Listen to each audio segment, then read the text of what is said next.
गेल्या काही दिवसापासून राज्यामध्ये मराठा समाजाचं आरक्षण आणि मराठवाड्यातील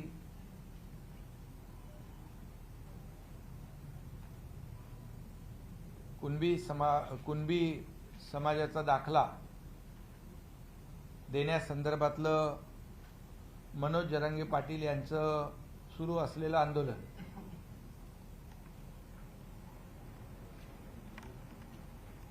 त्याचे पडसाद अनेक ठिकाणी आपण आंदोलनाच्या माध्यमातून उमटताना आपण पाहतोय।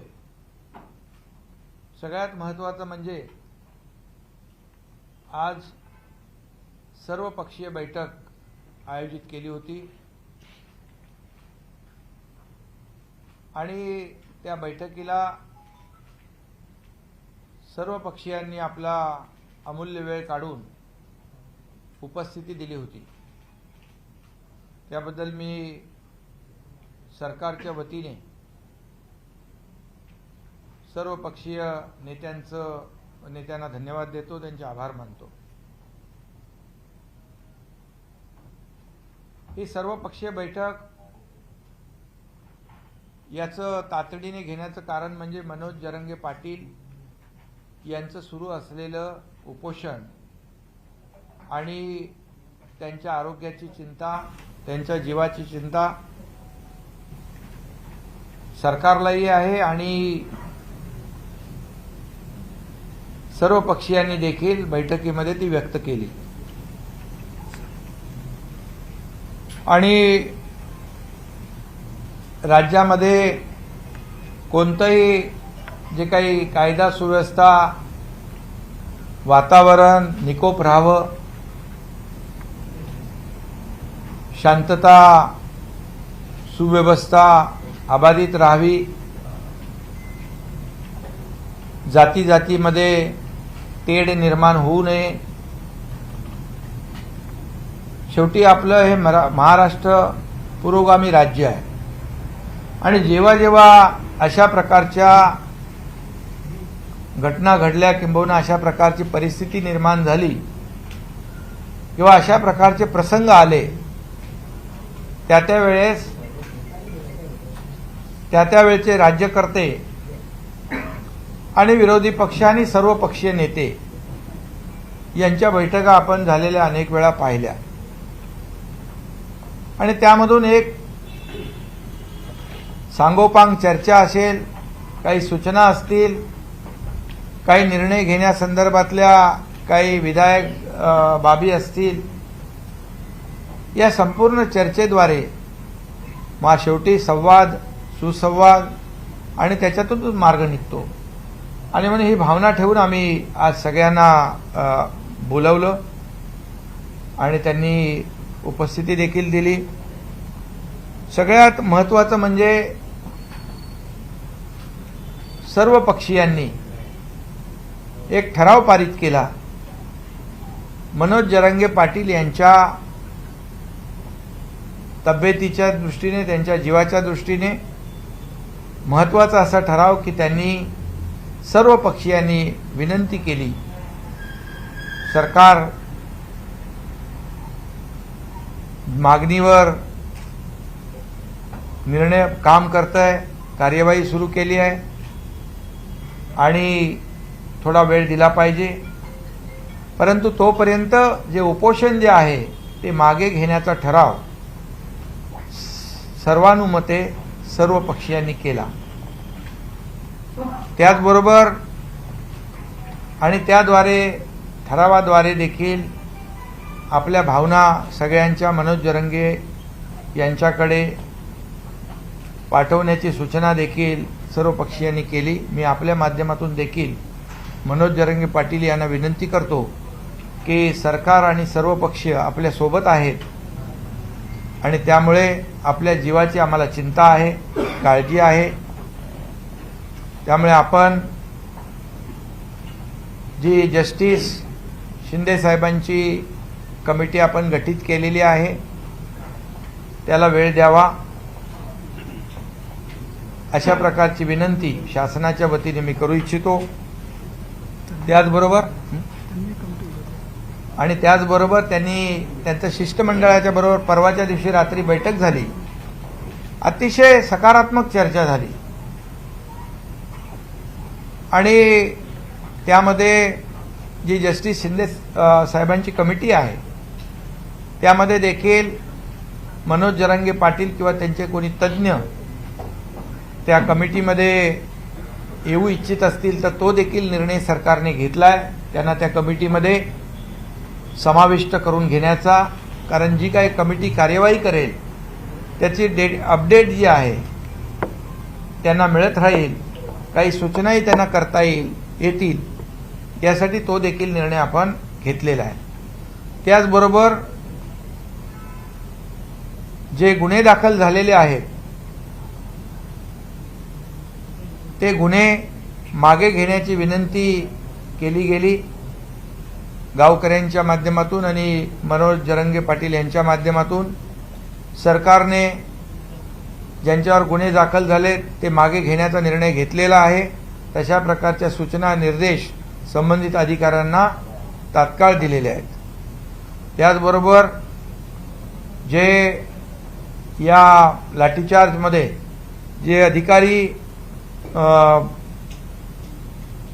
दोषी आहेत त्यांच्यावर कारवाई करण्याची मागणी होती। एक उपविभागीय अधिकारी त्यांना तर अगोदरच निलंबित केलं होतं, परंतु त्यांची मागणी होती 3 अधिकारी जे आहेत त्यांना निलंबन त्यांचं करण्याचं। तर त्याच्यामध्ये श्रीयुत खाडे, आघाव आणि एक तिसरे अधिकारी, या 3 अधिकाऱ्यांचं देखील निलंबन करण्याचा निर्णय शासनाने घेतलेला आहे। झालेल्या घटनेची खंत सगळ्यांनीच व्यक्त केली आहे। स्वतः गृहमंत्री आणि उपमुख्यमंत्री महोदयांनी तर जाहीर त्या बैठकीमध्ये दिलगिरी व्यक्त केली। आम्ही सगळ्यांनी खंत व्यक्त केली। दिलगिरी काय, त्यांनी तर स्वतः माफी मागितली आणि त्यामुळे जे लाठीचार्जचं कोणी समर्थन केलं नाही आणि म्हणून जे अधिकारी 3 अधिकारी जे आहेत या अधिकाऱ्यांवर देखील निलंबनाची कारवाई करण्याचा निर्णय सरकारने घेतला आहे। त्याचबरोबर मराठा समाजाला आरक्षण देण्याबाबत सर्वपक्षीय बैठकीमध्ये एकमत झालं। कसं द्यायचं या बाबतीमध्ये देखील चर्चा झाली। जे सुप्रीम कोर्टामध्ये रद्द झालेलं आहे ते पुन्हा प्राप्त झालं पाहिजे। इतर कुठल्याही समाजाचं आरक्षण कमी न करता ते दिलं पाहिजे, यावर देखील चर्चा झाली, एकमत झालं। माननीय उपमुख्यमंत्री देवेंद्रजींनी देखील त्या बाबतीमध्ये क्युरेटिव्ह पिटिशनच्या संदर्भात किंबहुना कायदेशीर ज्या बाबी आहेत त्या संदर्भात देखील त्या बैठकीमध्ये आपल्या भावना व्यक्त केल्यात आणि या बाबतीमध्ये सरकारची भूमिका अतिशय पहिल्या दिवसापासून स्पष्ट होती, आजही आहे, की इतर कुठल्याही समाजाचं आरक्षण कमी न करता मराठा समाजाला जे रद्द झालेलं आरक्षण मिळालं पाहिजे, त्यासाठी ज्या ज्या तज्ज्ञ लोकांच्या बरोबर चर्चा करणं, टास्क फोर्स तयार करणं, किंबहुना आता जे काही समर्पित आयोग आहे त्याच्या माध्यमातून किंबहुना सुप्रीम कोर्टाने जे काय ऑब्झर्वेशन त्यांच्या निर्णयामध्ये ज्या त्रुटी दाखवलेल्या आहेत त्याच्यावर काम करणं, मराठा समाज मागास कसा आहे सामाजिक आणि शैक्षणिक हे सिद्ध करणं, यावर देखील बैठकीमध्ये चर्चा झाली। बैठकीमध्ये आम्ही सरकारच्या वतीने जे मराठा समाजाला ओबीसी समाजाप्रमाणे ज्या सुविधा म्हणजे सारथी, अण्णासाहेब पाटील, आर्थिक विकास महामंडळ इतर ज्या काही सुविधा आहेत त्या पण मिळाल्या पाहिजे अशा प्रकारची देखील त्याच्यावर चर्चा झाली। परंतु आपलं हे सरकार पूर्णपणे त्यामध्ये कुठेही कमी पडत नाही। जे जे काही त्यांना देय आहे ते देण्याचं काम देखील करत आहे। आपल्यालाही माहीत आहे की 3700 अधिसंख्य पद निर्माण करण्याचं काम देखील आपल्या सरकारने केलं। ते अधिसंख्य पद निर्माण करून 3700 जे त्यांना सिलेक्शन झालं होतं परंतु नियुक्त्या मिळाल्या नव्हत्या ते देखील आपल्या सरकारने केलं। त्यामुळे सरकार पूर्णपणे सकारात्मक दृष्टीने मराठा समाजाच्या आरक्षणाकडे पाहत आहे. फक्त एवढंच आहे की जो निर्णय आपण घेऊ तो कायद्याच्या चौकटीमध्ये टिकला पाहिजे. ते कुठल्याही परिस्थितीमध्ये मराठा समाजाची फसगत होता कामा नये याची काळजी सरकार घेत आहे आणि त्यामुळे पूर्णपणे मराठा समाजाला आरक्षण देण्याबाबत सरकार पूर्णपणे सकारात्मक आहे आणि कायद्याच्या चौकटीमध्ये टिकलं पाहिजे अशा प्रकारचा निर्णय जो आहे तो आम्ही या ठिकाणी घेण्याबाबत देखील चर्चा झाली आणि सरकार देखील त्यावर सरकारची भूमिका स्पष्ट आहे.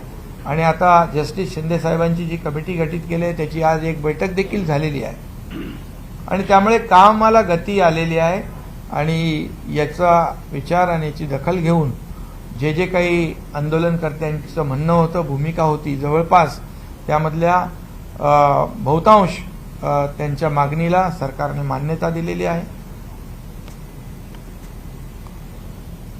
हां, ते जरांगे पाटील यांची मगाशी मी म्हटलं की त्या जस्टिस शिंदे साहेबांच्या कमिटीत जरांगे पाटील किंवा त्यांचा तज्ज्ञ कुणी त्याच्यामध्ये येऊ इच्छित असेल तर तोही निर्णय आपण आजच्या बैठकीत घेतला आहे की मगाशी मी म्हटल्याप्रमाणे त्यांनाही त्याचं डे टू डे आपण जी काही कार्यपद्धती आहे हे काम ती कमिटी करेल, त्याच्या संपूर्ण माहिती त्यांना मिळत राहील, त्यांना सूचनाही करता येतील आणि त्यामुळे हे सगळे निर्णय जे आहेत हे आपल्या सरकारने आज घेतलेले आहेत.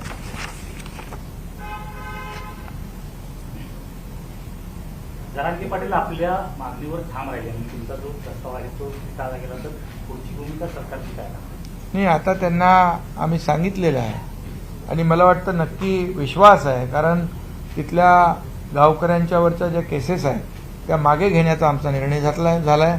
जे 3 अधिकारी जे आहेत त्यांना निलंबित करण्याचा निर्णय देखील सरकारने घेतला आहे आणि त्याचबरोबर त्या कमिटीमध्ये देखील जरांगे पाटील किंवा त्यांचा कोणी प्रतिनिधी तो त्यालाही घेण्याचा निर्णय घेतला आहे. त्यावरून पुढे जाऊन आम्हाला चिंता आहे सगळ्यांना मनोज जरांगे पाटील यांच्या तब्येतीची, त्यांच्या जीवाची आणि म्हणून सर्वानुमते एक ठराव देखील केलेला आहे की सर्वांच्या विनंतीला मान देऊन आपण आपलं आंदोलन उपोषण मागे घ्यावं आणि हे जे काही त्यांची मागणी होती ते निर्णय देखील आपण घेतले आणि जी समिती आहे त्याला थोडा वेळ द्यावा आणि त्या समितीचं कामकाज कसं चाललंय या कमिटीत देखील त्यांना घेण्याचा निर्णय झाला आहे. त्यामुळे मला वाटतं की मनोज जरांगे पाटील हे काही त्यांचं वैयक्तिक त्यांना कुठलं वैयक्तिक स्वतःच्या फायद्यासाठी त्यांनी आंदोलन केलेलं नाही. या मराठा समाजाला न्याय मिळाला पाहिजे म्हणून त्यांनी आंदोलन केलं आहे आणि त्यांची भावना अतिशय स्वच्छ आहे, स्पष्ट आहे आणि मग सरकारने देखील भूमिका घेतलेली स्पष्ट आहे आणि आम्ही असं कुठलंही थातूरमातूर वेळ काढूपणा करणारं हे सरकार नाही. जे आम्ही करणार ते पूर्णपणे अतिशय टिकणारं आणि कायम अगदी त्याचा निर्णय जो आहे दूरगामी त्याचे परिणाम जे आहेत चांगले झाले पाहिजे अशाच प्रकारचा निर्णय सरकार घेणार आणि म्हणून मला वाटतं ते त्यांचं आंदोलन मागे घेतील असा विश्वास आहे. मागे घ्यावं अशी पुन्हा एकदा विनंती आहे आणि त्याचबरोबर इतर ओबीसी समाज असेल, इतर धनगर समाज असेल त्यांनी देखील त्यांचं कुठलंही आरक्षण आपण कमी करत नाही. त्यामुळे कुणी काही अपप्रचार करत असतील तर त्याला देखील कुणी बळी पडू नये. काही ठिकाणी ओबीसीचं देखील उपोषण सुरू आहे तर त्यांनी देखील उपोषण करण्याची आवश्यकताच नाही कारण आपण अशी कुठलीही मागणी कुणी केली नाही की ओबीसीचं आरक्षण कमी करून मराठा समाजाला द्या. त्यामुळे त्यांना देखील माझी विनंती आहे की आपण देखील अशा प्रकारचं आंदोलन न करता सहकार्य करण्याची आवश्यकता आहे.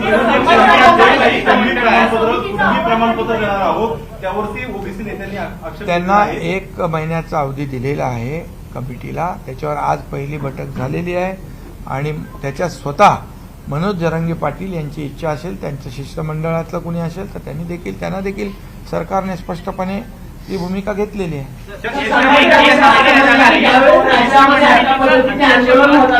त्यावेळेस राज्य सरकार या बाबतीत बैठका लावतं. इतर वेळी काय पाठीमागच्या 2.5 वर्षात राज्य सरकारने मराठा आरक्षणासंबंधी एक सुद्धा बैठक घेतली नाही. आता थेट आरोप कोणी संभाजीराजे छत्रपती नाही संभाजीराजांनी देखील खूप चांगल्या सूचना दिल्या. त्यांनी देखील या आरक्षणाच्या संदर्भात पार्श्वभूमी त्या ठिकाणी मांडली आता याच्यामध्ये कुणी काय केलं नाही याच्यामध्ये आज आम्ही जाऊ इच्छित नाही. आमचा उद्देश एवढाच आहे, मनोज जरंगे पाटील यांचं उपोषण मागे घेतलं पाहिजे. त्यांच्या जीवाची चिंता आम्हाला आहे, त्यांच्या आरोग्याची चिंता आम्हाला आहे आणि मराठा समाजाला आरक्षण मिळालं पाहिजे ही आमची भूमिका आहे. बाकी आज आम्हाला कुठल्याही राजकारणावर भाष्य करायचं नाही.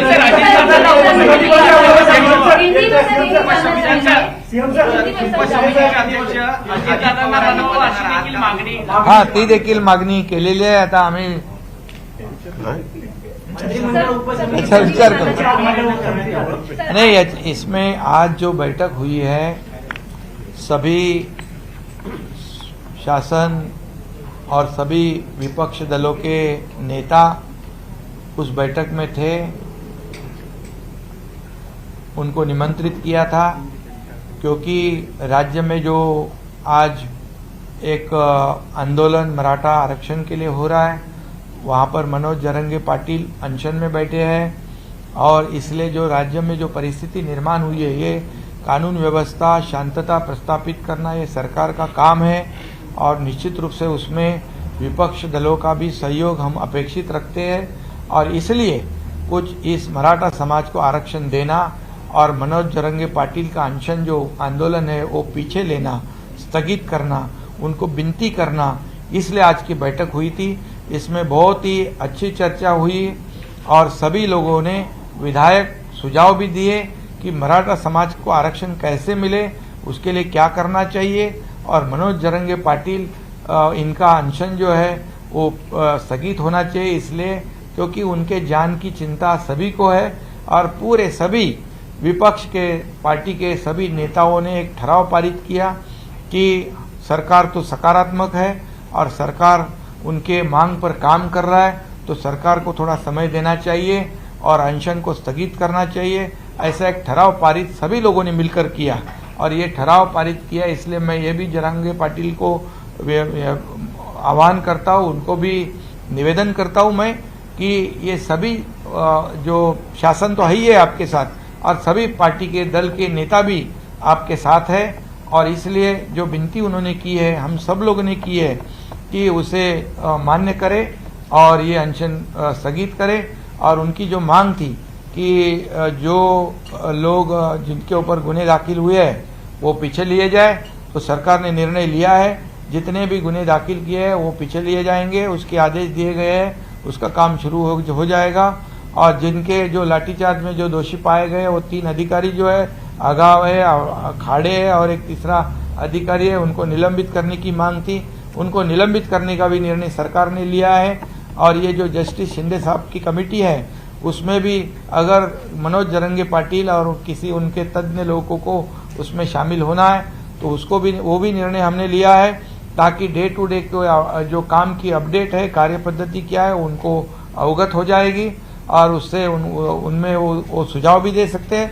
ये ऐसा पूरा निर्णय हुआ है और इस निर्णय में एक सभा में मीटिंग में मराठा समाज को आरक्षण देने में सब लोगों का एकमत हुआ है. कैसे देना है, क्या देना है, उसको भी उसके ऊपर भी कई लोगों ने सुझाव दिए हैं. हमारे उप मुख्यमंत्री देवेंद्र फडणवीस जी ने भी जो क्यूरेटिव पिटीशन के बारे में भी अपनी जो भावना है व्यक्त की है.